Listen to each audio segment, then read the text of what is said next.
It was snowing lightly the evening I pulled into my parents' driveway, the car heater blasting as I reached for the bags of carefully wrapped presents in the passenger seat.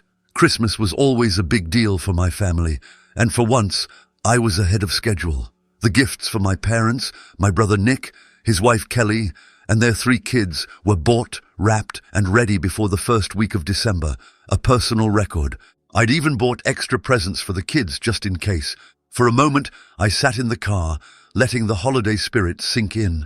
Despite the tension that always simmered beneath the surface with my family, I genuinely loved Christmas. It was one of the few times of year when I felt like I could give without question or hesitation, to be the kind of person my family expected me to be. I wasn't prepared for what would happen next. My mom opened the door just as I reached the porch, her smile awkward and strained. "Jake," she said, her voice hesitant, "we don't want you here this year." I froze, the cold air biting at my cheeks as her words hung between us. Behind her, I could see Nick sprawled on the couch, his phone in hand and a smug smirk plastered across his face. "This is no place for losers," he called out, his voice dripping with disdain. At first, I thought it was a joke, some cruel, misguided attempt at humor. I laughed nervously, glancing between my mom and Nick. "What are you talking about?" But my mom didn't laugh. Instead, she looked away, her hands fidgeting nervously. "Maybe it's best if you just go," she said softly. It felt like the ground had been ripped out from under me. I stared at her, then at my dad, who was lingering in the background, pretending to be engrossed in the twinkling lights of the Christmas tree. He couldn't even look at me. Nick leaned forward, his smirk widening. "You've been slacking off lately," he said. "The kids barely got anything from you this year. You're just not pulling your weight anymore." I was stunned. "What are you talking about? I spent hundreds on gifts for your kids. They're sitting in the car right now." Nick shrugged, his tone dismissive. "Last year, you did more. This year, it's like you don't even care. It's embarrassing, honestly." I turned to my mom, expecting her to shut him down, to defend me. But all she did was glance at the floor and mumble, "You bought a new car. You found money for that." My throat tightened as I tried to process what was happening. "The car is on credit," I said, my voice strained. "And even if it wasn't, how does that make me responsible for Nick's kids? They're not my responsibility." Nick leaned back, crossing his arms as if he had just won some grand argument. "You're the one with the money," he said, his tone casual, as if that explained everything. "Families help each other. You've always helped. Why stop now?" His words hit me like a punch to the gut. For years, I had gone above and beyond for my family. When Nick and Kelly struggled to pay their mortgage, I had stepped in to cover it. When their kids needed school supplies, summer camp tuition, or new clothes, I was the one they called. I never complained, never asked for anything in return. I did it because I cared, because I didn't want Nick's kids to suffer for his mistakes. But this, being turned away at Christmas for not doing enough, something inside me snapped. "Fine," I said, my voice cold. "If that's how you feel, I'll go." I turned and walked back to my car, leaving the gifts behind. But as I sat in the driver's seat, staring at the snow-dusted windshield, I couldn't bring myself to leave. My hands gripped the steering wheel tightly, the humiliation, anger, and heartbreak swirling in my chest. How had it come to this? I had always been the dependable one, the good son who showed up when the family needed help. Nick, on the other hand, was the golden boy, the one my parents bragged about to their friends. He was the star athlete in high school, the life of every party, and now the picture-perfect family man with a wife and 3 kids. But what my parents refused to see was the other side of Nick, the irresponsible spender who jumped from job to job, constantly in debt and always looking for someone else to bail him out. And more often than not, that someone was me. Over the years, I had become the family ATM, the fixer who swooped in to solve every problem. And for what? To be told I wasn't welcome at Christmas because I didn't do enough? I took a deep breath and stepped out of the car. I wasn't leaving without answers. When I walked back into the house, Nick was still on the couch, scrolling through his phone as if nothing had happened. My mom and dad were whispering in the corner, their faces pale. "What's going on?" I demanded, my voice steady but firm. "Why am I not welcome at Christmas?" "What did I do?" Nick didn't even look up. "You've been slacking off," he said again, his tone mocking. "The kids deserve better." Better, I repeated, my voice rising. I've spent more on your kids than anyone else in this family. I've paid your mortgage, your bills, your summer camps, and now I'm not welcome because I didn't do enough. Nick finally looked up, a smirk still tugging at his lips. You've got the money, Jake. You're the one who's supposed to help. And why is that? I snapped. Because I worked hard to get where I am? Because I didn't screw up my life? That's enough, my mom said quietly, stepping between us. Let's not ruin Christmas. Christmas is already ruined, I said, shaking my head. You know what, Nick? You're right. I don't belong here. But don't ever call me a loser again. You don't get to treat me like this anymore. I turned and walked out, slamming the door behind me. Sitting in my car, I stared at the bags of gifts piled in the passenger seat. Gifts I had spent weeks choosing, thinking about what Nick's kids would love, what my parents would appreciate, and for what? To be treated like an outsider in my own family. As I drove away, a cold clarity settled over me. This wasn't just about Christmas. It was about years of unspoken resentment, of being taken for granted, of giving and giving, without ever being given anything in return. For the first time in my life, I decided to put myself first. I wasn't their ATM anymore. I was done. The days after that disastrous Christmas were eerily quiet. My phone didn't buzz with apologies or explanations, not from Nick, my parents, or even Kelly. For a moment, I thought they might have realized how unfairly they had treated me. Perhaps they needed time to cool off and reflect. But I was wrong. It started subtly, as it always did. My mom called a week later, her voice laced with feigned concern. "Jake, I hope you're doing okay," she said, skipping over any mention of Christmas.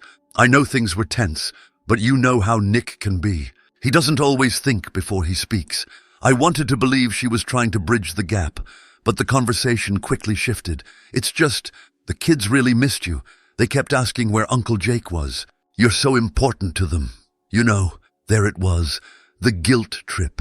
"I missed them too," I replied cautiously, sensing where this was headed. "Well," she said with a sigh, "they've been having a tough time lately. Nick and Kelly are struggling, and the kids could use a little cheering up. Maybe you could stop by with those Christmas gifts." I clenched my jaw. "Mom, I brought those gifts on Christmas, but I wasn't allowed in the house, remember?" "Oh, Jake," she said dismissively, "that was just a misunderstanding. Don't hold on to grudges. Family is all we have." Her words stung, but I held my ground. "I'll think about it," I said curtly, ending the call before she could push further. The next month was a series of small but significant moments that made me realize just how deep the entitlement ran. Nick showed up at my office unannounced one afternoon, a rare occurrence that immediately set off alarms. He sauntered in, dressed casually in a hoodie and jeans, his usual confident smirk plastered across his face. "Jake!" he exclaimed, clapping me on the back as though nothing had happened. "Man, it's been too long. Let's grab lunch, my treat." I raised an eyebrow, skeptical. "What's the catch, Nick?" "No catch," he said, though his tone lacked conviction. "Just wanted to catch up." Reluctantly, I agreed, and we headed to a nearby diner. The small talk started as expected. Work, life, the weather. But as the food arrived, Nick leaned in, his voice dropping. "Listen, I wouldn't ask if I didn't need it," he began, his tone dripping with faux humility. "We're in a bit of a tight spot. Kelly's hours got cut, and we're behind on the mortgage.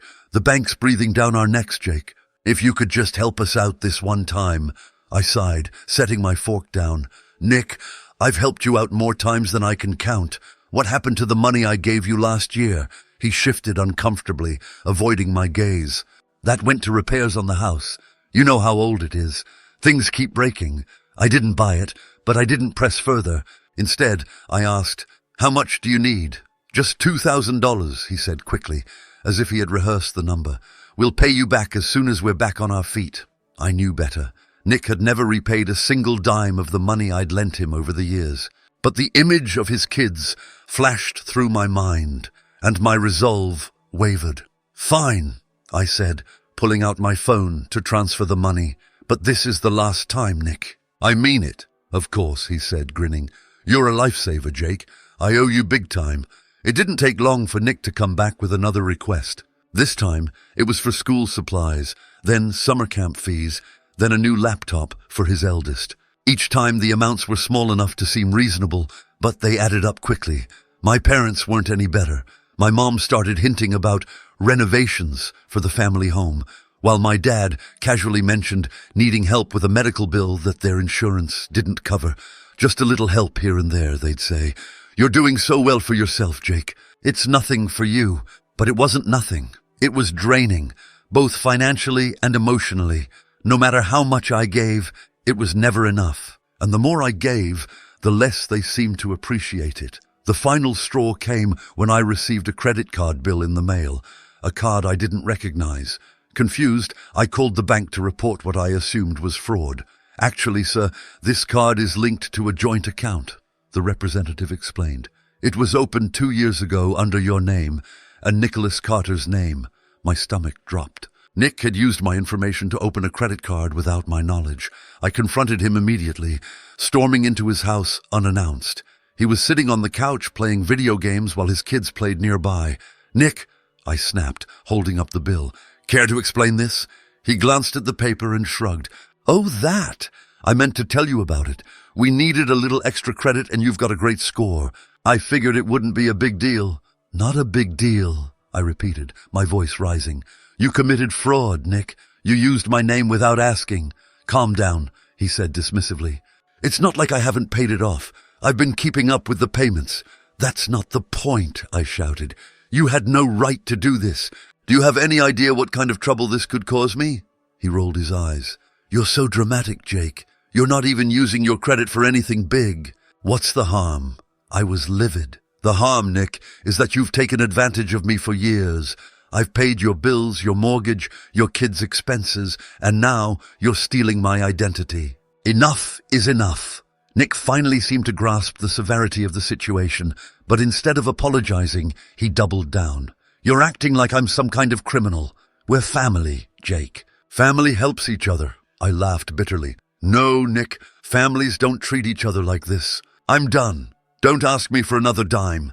And if you don't close this account and pay off every cent, I'll report you for fraud. He stared at me, his face a mix of shock and anger. You wouldn't do that, he said, but his voice wavered. Try me, I replied, turning on my heel and walking out the door. That night, I sat in my apartment, staring at the pile of bills and receipts that represented years of financial support for my family. I thought about all the times I had said yes, all the sacrifices I had made to keep the peace. No more. I wasn't their safety net, their ATM, or their punching bag. I was done being used. For the first time in years, I allowed myself to put up boundaries. It wasn't easy, and I knew the fallout would be messy, but as I drafted an email to my bank to report the fraudulent account, I felt a small spark of liberation. This was the beginning of a new chapter, one where I finally put myself first. I thought cutting off financial support would send a clear message to my family, but instead it ignited a firestorm. For weeks, I endured a barrage of guilt-laden texts and calls from my parents and Nick, all echoing the same sentiment. I was abandoning my family. You're turning your back on us, my mom cried during one particularly heated phone call. How can you be so selfish after everything we've done for you? Done for me, I snapped. Mom, you mean the years of comparison to Nick, the constant pressure to bail everyone out? How is that support? You don't understand what family means, Jake, she retorted. Family sacrifices for each other. I hung up, my heart pounding. For years, I'd been swallowing my frustrations, trying to be the bigger person. But now, I was no longer willing to sacrifice my peace for their endless demands. Things seemed to quiet down for a while after that. Nick stopped calling. My mom sent fewer guilt-tripping messages, and my dad reverted to his usual silent disapproval. For a moment, I believed they had finally accepted my decision. Then I noticed something odd. I began receiving emails from my bank about changes to an account I didn't recognize, an account I thought had been closed after my confrontation with Nick. I called the bank immediately, fearing the worst. Yes, Mr. Carter, the representative said. It seems the account was reopened with updated contact information. A new credit card was also issued under your name. What? My voice cracked. That account was supposed to be closed. Who reopened it? It was authorized by Nicholas Carter, she explained. My heart sank. I couldn't believe it. Nick had not only ignored my warning, but had blatantly crossed the line again. I drove to my parents' house that same evening, clutching the bank statements in my hand. Nick was there, lounging on the couch like nothing had happened. My parents were in the kitchen, the faint sound of the TV masking the tension in the air. "Jake!" My mom greeted me, trying to sound cheerful. "It's good to see you." I ignored her and marched straight to Nick. "We need to talk," I said, my voice icy. He looked up lazily. "What's this about?" "This," I snapped, throwing the papers onto the coffee table. "You reopened the account after I explicitly told you to close it." Nick's smirk faltered for a moment, but he quickly recovered. "Relax, Jake. It's not a big deal." "Not a big deal?" I shouted. "You've stolen my identity. Again. Do you have any idea how serious this is?" My mom appeared in the doorway, alarmed. "What's going on?" "Your golden boy," I spat, "has been using my name and credit behind my back. Again." "Jake, I'm sure there's a misunderstanding," my dad said calmly, stepping into the room. "There's no misunderstanding," I retorted, pointing to the documents. "The proof is right there." Nick finally stood, his face twisting with anger. "You're blowing this way out of proportion. It's not like I took money directly out of your pocket. Besides, you've got plenty. What's the harm in helping your family?" "Helping?" I barked. "This isn't helping. It's theft. And if you think I'm letting this slide, you're delusional." My parents predictably rushed to Nick's defense. "Jake," my mom pleaded, "this is a family matter. We can work this out without making it a big deal." "You've been making excuses for Nick his whole life," I shot back. "He's never faced consequences because you always coddle him." "Well, not this time." "Are you seriously going to call the cops on your own brother?"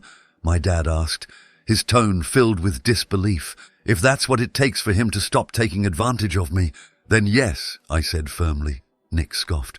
"You're pathetic. You think you're better than us because you have money? Newsflash, Jake. You're just a lonely loser who buys his way through life." His words stung, but I refused to let him see it. Better a lonely loser than a thief. I turned to my parents. "You've made your choice. You'll keep enabling him, no matter how many lines he crosses. Well, I've made my choice too. I'm done with all of you." With that, I left, slamming the door behind me. Back in my apartment, I felt a mixture of anger and heartbreak. I had tried so hard to be there for my family, but it was never enough. And now, they had crossed a line I couldn't forgive. I sat down and began drafting a letter to the bank, officially reporting the fraudulent account. This wasn't just about money. It was about reclaiming my life. As I hit send, a weight lifted off my shoulders. But deep down, I knew this wasn't over. Nick wouldn't let it be. It was the morning after the confrontation with Nick, and I barely slept. My mind replayed the scene over and over. The betrayal, the denial, the sheer audacity of my brother's actions. I had already called the bank and filed a fraud report. The account was flagged, frozen, and an investigation was underway.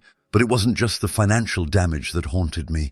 It was the emotional toll of realizing how little my family truly respected me. For years, I had been their safety net, their go-to problem solver, and yet in their eyes, I was expendable, a resource, not a person. Something had to change. Later that evening, my phone buzzed relentlessly with calls and texts from my parents. After hours of ignoring them, I finally picked up, knowing they wouldn't stop until I faced them. "Jake," my mom began, her voice laced with worry. "We need to talk. Can you come over?" "Talk about what?" I asked coldly. "How have you let Nick walk all over me again? Or how are you going to excuse him like always?" "Please," she pleaded, "let's discuss this as a family. It's not fair to handle it like this." Against my better judgment, I agreed. Maybe, just maybe, they'd understand how serious this was if I laid it all out in person. When I arrived at their house, the atmosphere was tense. My dad sat stiffly on the recliner, arms crossed, while my mom paced nervously. Nick was sprawled on the couch, looking as smug as ever. Kelly was nowhere to be seen, probably avoiding the inevitable fallout. "We're glad you came," my mom started, offering a strained smile. "Let's get one thing straight," I interrupted, holding up a hand. "I'm not here to make amends. I'm here to set the record straight." Nick rolled his eyes. "Here we go." I ignored him and turned to my parents. "For years, I've been the one holding this family together financially. I've paid bills, covered emergencies, and given up my own peace of mind to make sure you all were okay. And how do you repay me? By letting Nick commit fraud in my name. My mom gasped. Fraud. Jake, it wasn't fraud. He just reopened an account, using my information without my permission. That's the definition of fraud, I snapped. Nick stood up, glaring at me. You're blowing this way out of proportion. I didn't steal anything from you. I just used what you've always given freely. You didn't ask, I shouted, my voice shaking with anger. You went behind my back, used my name, and gambled away money I thought was helping your family. My dad finally spoke, his tone sharp. Jake, calm down. You're making this into something bigger than it is. No, Dad, I said, my voice firm. What's big is the pattern here. Nick screws up, I bail him out. You two stand by enabling him, and I'm left to clean up the mess. Well, I'm done. I'm not your ATM, and I'm not going to be your scapegoat anymore. My mom's eyes filled with tears. Jake, we're a family. Families stick together. We're supposed to support each other. Support? I laughed bitterly. This isn't supported. This is exploitation, and you've all taken advantage of me for the last time. Nick crossed his arms. You're really going to act like a victim here. You're the one with the big job, the nice apartment, the new car. You don't even have a family to support, so why does it matter? Because it's my money, Nick, I snapped. Not yours, not Mom and Dad's. Mine. And the fact that you think you're entitled to it says everything about how twisted this family dynamic has become. I took a deep breath, steadying myself. Here's what's going to happen, I said, my voice cold and steady. I've reported the fraudulent account to the bank, and they're investigating. If you fight me on this, Nick, it's going to get messy, and I won't back down. My mom gasped. You'd turn on your own brother? He turned on me first, I shot back, and this is the last straw. From now on, I'm cutting all financial ties. No more bailouts, no more handouts, no more gifts. You're on your own. You can't be serious, my dad said, his face pale. I've never been more serious, I replied. Nick needs to grow up, and you two need to stop enabling him. Maybe this is what it'll take for that to finally happen. The room erupted in chaos. My mom sobbed, begging me to reconsider. My dad accused me of being selfish and ungrateful. Nick shouted, calling me every name in the book, but I stood my ground, refusing to be swayed by their emotional manipulation. I'm done, I said firmly.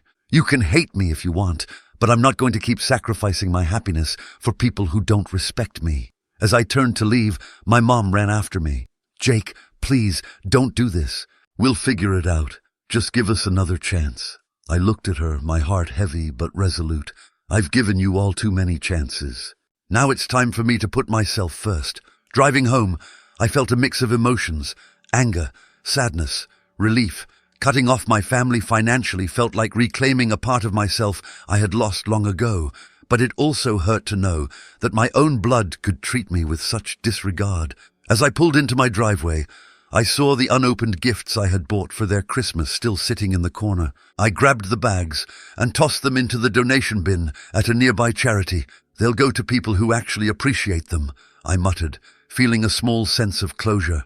That night, I drafted an email to my therapist, explaining everything that had happened. I needed help processing the pain, the guilt, and the overwhelming sense of betrayal. But despite the hurt, I knew one thing for sure. I had made the right decision. For the first time in years, I was prioritizing my own well-being over my family's endless demands, and that was a step in the right direction. The weeks following my confrontation with my family were surprisingly quiet. Nick didn't show up at my door again, and my parents seemed to have finally understood that I was serious about cutting financial ties. The silence was both a relief and a void. After years of playing the role of caretaker, I didn't quite know what to do with myself, but as the days turned into weeks, I started to realize something. I finally had the freedom to focus on me. The first thing I did was book a session with my therapist. I needed to unpack everything. The guilt, the anger, and the lingering sadness. It's like I've been carrying this invisible weight for years, I told her, and now that it's gone, I don't know how to stand up straight. She smiled knowingly. That's common after setting boundaries, especially with family. It feels uncomfortable at first, but it's an opportunity to redefine your life on your own terms. I left that session feeling lighter, as if I had finally been given permission to put myself first. For so long, my time and energy had been consumed by the needs of others. Now, I had both to spare. I started revisiting hobbies I had abandoned: photography, hiking, even cooking.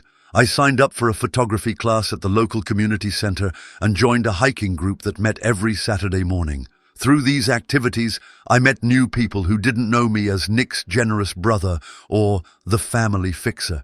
To them, I was just Jake, the guy with a knack for capturing sunsets and a surprising talent for making homemade pasta. With the family drama no longer draining my energy, I found myself excelling at work. My focus sharpened, and my productivity skyrocketed. My boss noticed and offered me a lead position on a new project, one that came with a significant raise and the chance to present at an industry conference. Standing in front of that room full of professionals, sharing my ideas and seeing their nods of approval was a moment I would never forget. It was validation, not from my family, but from people who valued my skills and effort.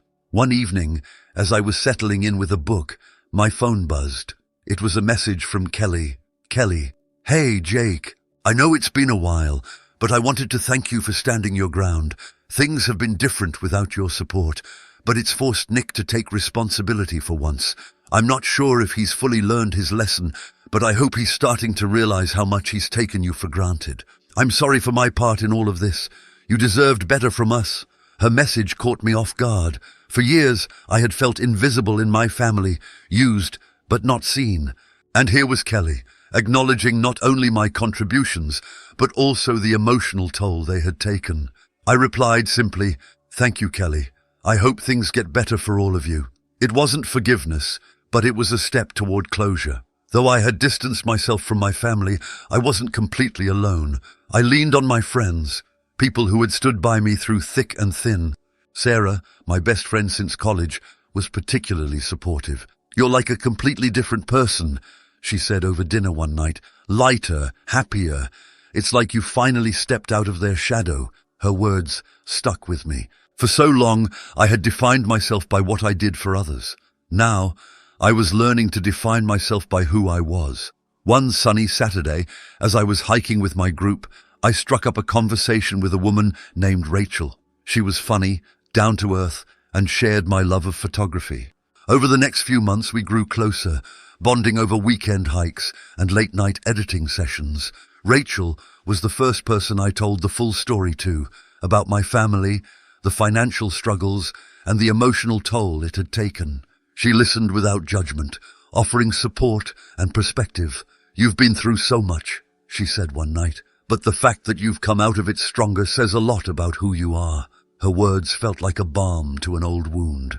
For the first time in years, I felt seen for who I truly was, not what I could give or do for others. As the months passed, I found myself thinking less and less about my family. The anger and resentment that had once consumed me began to fade, replaced by a sense of peace. I didn't completely cut them out of my life. On rare occasions, I would exchange polite messages with my parents or see photos of Nick's kids on social media, but I no longer felt obligated to insert myself into their lives or solve their problems. My therapist once told me, "Setting boundaries isn't about punishing others, it's about protecting yourself." And she was right. By saying no to my family, I had finally said yes to myself. On a crisp fall morning, Rachel and I stood on a hill overlooking a valley bathed in golden light. She turned to me with a smile. "This would make a great shot," she said, holding up her camera. As I adjusted my lens, I thought about how far I had come. From being the family's scapegoat to standing on my own 2 feet, the journey hadn't been easy, but it was worth it. "Yeah," I said, snapping the picture. "It's perfect." And for the first time in a long time, I truly meant it.